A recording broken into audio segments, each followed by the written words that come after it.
Assalamualaikum, Amin. Salam. What are you doing here? I am reading about an article about pollution.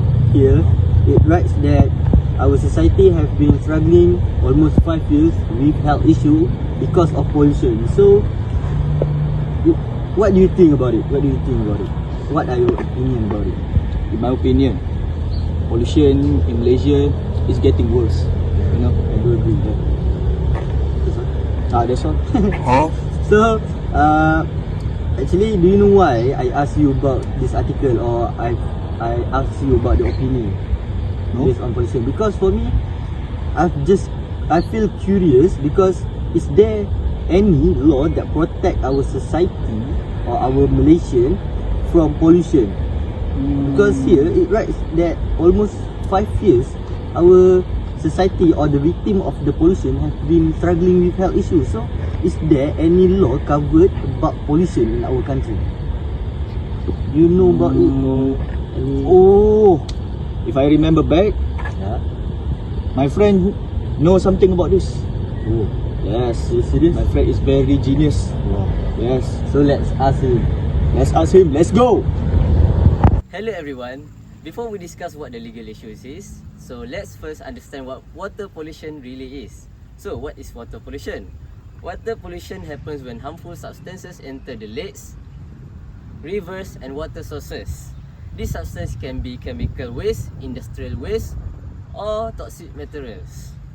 Water pollution is very serious because clean water is essential for daily life. It's what we need in our daily routine, what we drink and to stay healthy.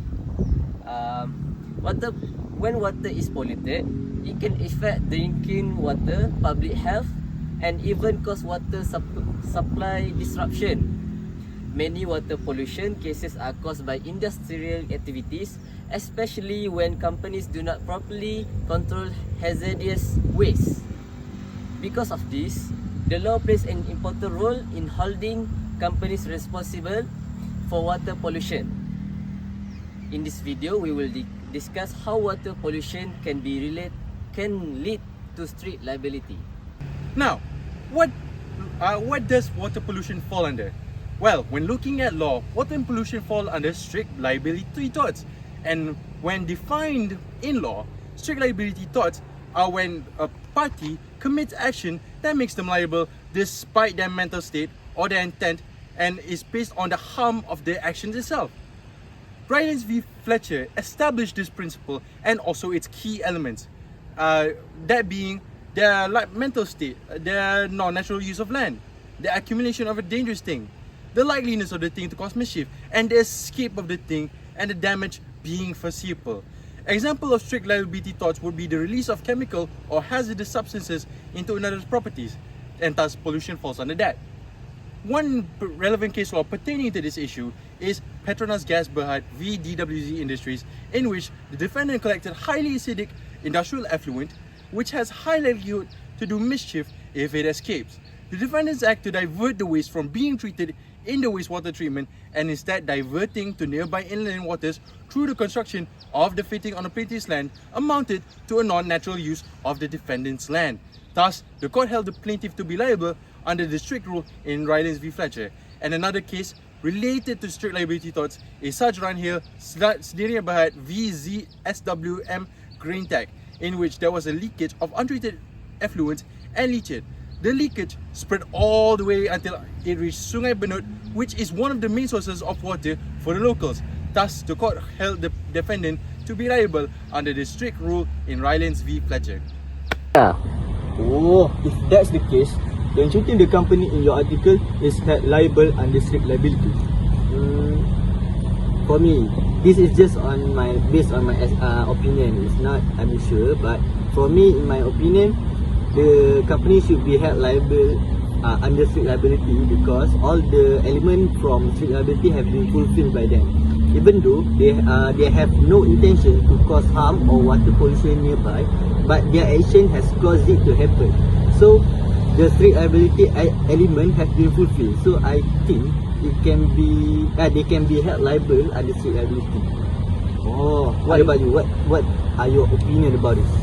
I think I agree with you because most of the companies that related to chemical waste industry stores non-natural use of land chemical, and it involves high risk or chemical that could ruin the environment, and also it is not an everyday activity.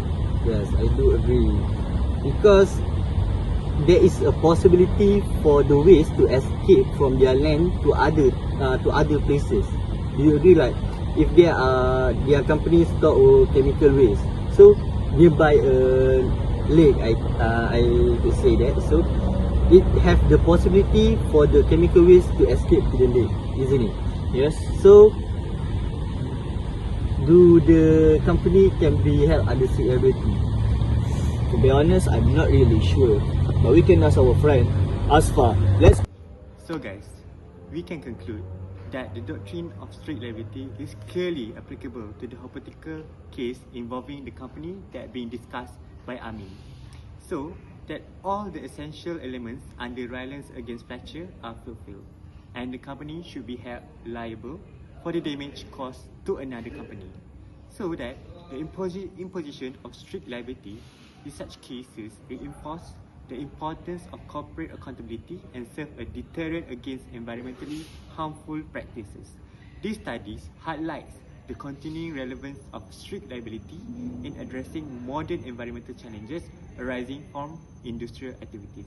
So it is important for us to know about the doctrine of strict liability. I think that's all for now. Thank you and Assalamualaikum.